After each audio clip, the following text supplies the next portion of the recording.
I'm Chris, and next to me is Tanisha, who's going to be leading tonight's program. We're both with Tampa Hillsborough County Public Library, and we welcome you. And I'm going to stop talking and let Tanisha take over. How you doing, Tanisha? Hi, welcome. Good afternoon or evening, everybody. Welcome to Tech Topics, Password Manager. So, as I mentioned last week, if you did join me last week, thank you so much. Also, for those of you who filled out the surveys, thank you so much for filling out those surveys. You gave me a bunch of helpful topics, tips for the next one. So I definitely plan on incorporating that into our future sessions. I already incorporated some of that until today's session. So thank you so much for providing that very valuable feedback. Again, for those of you who are new to Tech Topics, this is our kind of lightning round, quick little tidbit on different tech topics. So these are meant to be presented in 15 minutes or less. So we're going to go a little bit quick, but I do make sure that I leave time for questions at the end. So if you have any questions, just let me know and I'll be happy to answer them. So let's go ahead and dive in. I'm going to go ahead and turn off my camera and let's dive in. So of course, we always start our programs, or not always, but a lot of the times we start our programs with a book shout out. So the book that I am shouting out today is Privacy in the Age of Big Data. Since we are talking about privacy, password managers, keeping your information safe, I thought it would be a good title. From the reviews that I read, it has some pretty good tips and tricks. This book is available as an ebook or as a physical book, so you could check it out via Libby, brought to you by Overdrive, or you can go to our catalog and you can request it using curbside pickup, or you can actually visit some of our libraries in person now. So let's jump right into the content. So we're going to just very quickly go over some of the basics of password managers. So what are they? CNET had a really great official looking definition. So of course, a software utility that securely stores passwords and automatically fills them into login pages. So it is exactly what it sounds like. The password manager manages your passwords. How do they work? They can generate complex passwords for sites that require a login. In a minute here, we are going to actually look at a particular password manager just so you can get some more, I'm using air quotes here at home, hands-on experiences with how they work. But I did want to go over just some of the things that they do. So again, password managers can generate complex passwords for you if you don't want to try to make one up for yourself. It's a place where they are securely stored. And the managers come in the form of an app, browser extension, or feature of an operating system. So what does that mean? So you can have a standalone app that's your password manager, browser extension. So if you use a browser like Google Chrome, there's one built into Google Chrome that you can use, or as a feature of an operating system. So in a minute here, I'm going to show you Apple's password manager. So when I say operating system, if you have an Android phone or an Apple phone, the operating system has one built in. Why should you know about password managers? What's the whole point of me talking about them? They help keep your information safe. That's the main one. Many password managers notify users if their login credentials have been found in a data breach. We're going to take a look at that here in a minute. And they also help guard users against phishing scams. So for those of you that may not be familiar with the phishing scam is, all of us have gotten those spam emails where somebody from a bogus company that looks very similar to a official company that says, hi, your password has been compromised. Please send us all of your login information so that we can fix it. Almost no reputable company would ask for you to provide your login information via email. So what password managers can help do as far as that goes is they only work for the official website. So if you had a password manager, it wouldn't let you autofill that information to a bogus website. So let's take a look at how they work. So again, this is only the example of the Apple password manager. So you can have an app, you can use it on a browser extension, or you can use it on another operating system for a phone or tablet. So this is just one example. So depending on what, you know, operating system you have on your tablet or your smartphone, or what browser you use, it may look a little bit different, but I just wanted to give you an example of how one works. So if we look at our first screenshot here on the far left, this is an example of what the password manager looks like in your settings. So this is the one that's in the settings of a phone. So you can see here listed the sites that I have in my password manager. All the black bars are basically just my email addresses. So if you're wondering like, why are all those black bars everywhere, those are just my email addresses. Obviously, I didn't want to put them out there since we post our stuff to YouTube, but you can see here all in some of the sites that I have listed, and I could click on or tap on each one of those, and I could see or edit the password I have in there. Big note of this one, you'll notice on that first screenshot that security recommendations. So if I were to click on that, it will say, hey, you know, this password has been found in a data breach. Consider changing it. So to help manage all my passwords and to let me know if one may be compromised or if the password I'm using isn't safe. The second screenshot, let's say that I'm ready to log into FedEx. On the middle there, you'll see where it says password for this website. I would tap on that little box there where my email address is. And now, of course, I can't show this on a screenshot, but once I tap on my email to prompt it to autofill into my into the fields, it'll prompt me to use Face ID. So Apple has Face ID. So once I tap that, Face ID will come up. It'll verify that it's me that wants access to it, and then it'll open up. The third screenshot there, that is after Face ID has activated, my password is filled in and ready to use. Now I'm able to log into my FedEx account. And then the very last screenshot I have here is if I wanted to add a new password to the manager. So if I'm setting up an account for the first time, it'll ask me, would you like to save this password? You also on the screen would have the option of letting Apple or whoever you use to manage your password create a strong password for you.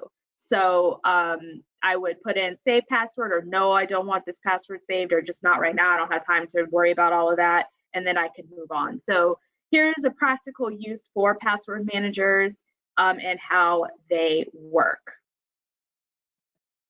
So some thoughts about password managers. This is a big one. Regardless of whether or not you decide to use a password manager or not, all of your passwords should be strong, and you should really try not to reuse them.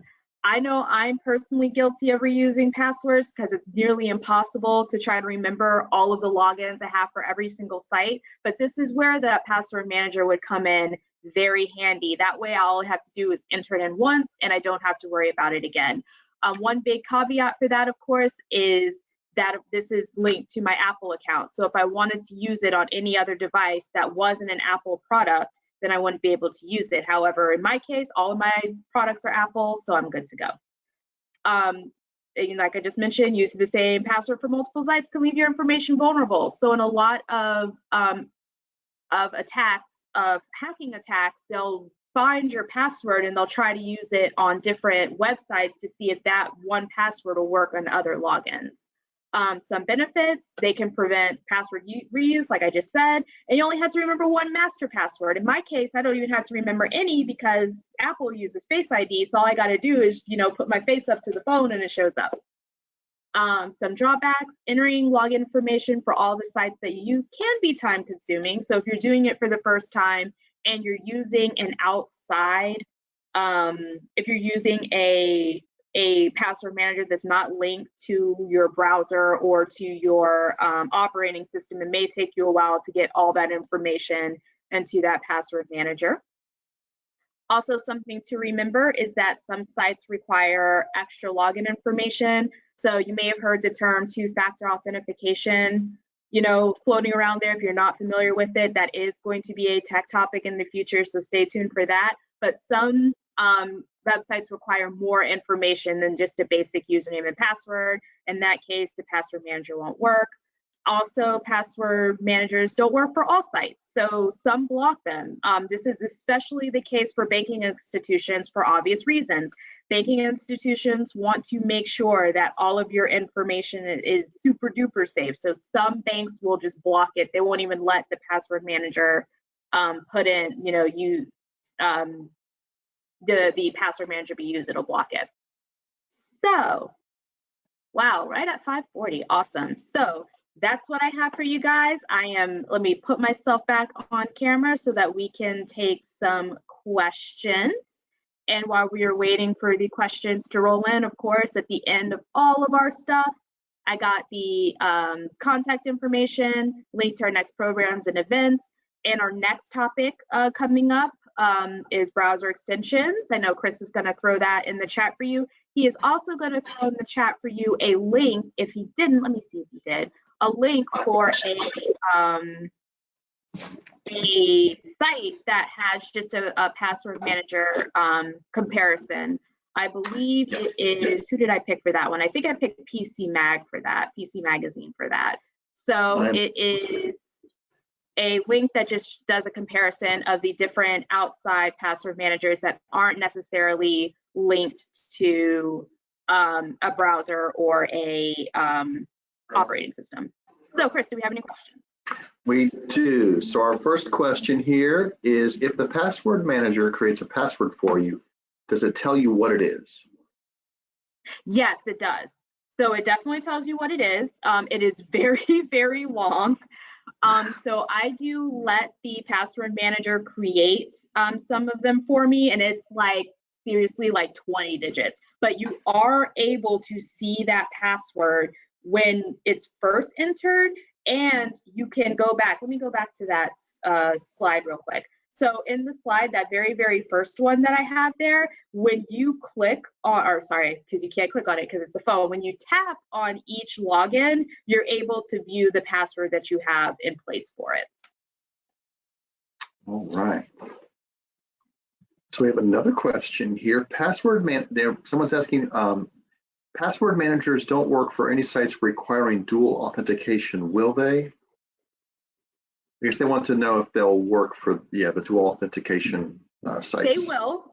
So they will, the first part, so they'll let you put the information in, and then it'll just prompt you to do the two-factor, whether or not you send it by phone or send it by email. I mean, I personally always use text message, and because all of my devices, my personal devices, are integrated, but it will let you use the password manager. You just have to have that other part to it. So you have to make sure that you have access to your, and some people don't, you just have to make sure you have access to either your text messages or your email to get that second password that they send you. Okay. All right. So someone wants to know, what is the process for changing from one password manager to another password manager? Is there a process? That is a good question. So just from what I know, when I got a new, prime example. So obviously this computer that I'm working off of today is not a Mac. All of my personal products are Apple products, but I am using a PC product for work. And unfortunately, like I mentioned before, one of the drawbacks, if you transfer over to a new one, you do have to manually enter in all of those passwords. Or if you don't remember what the old password is, then you would need to change it.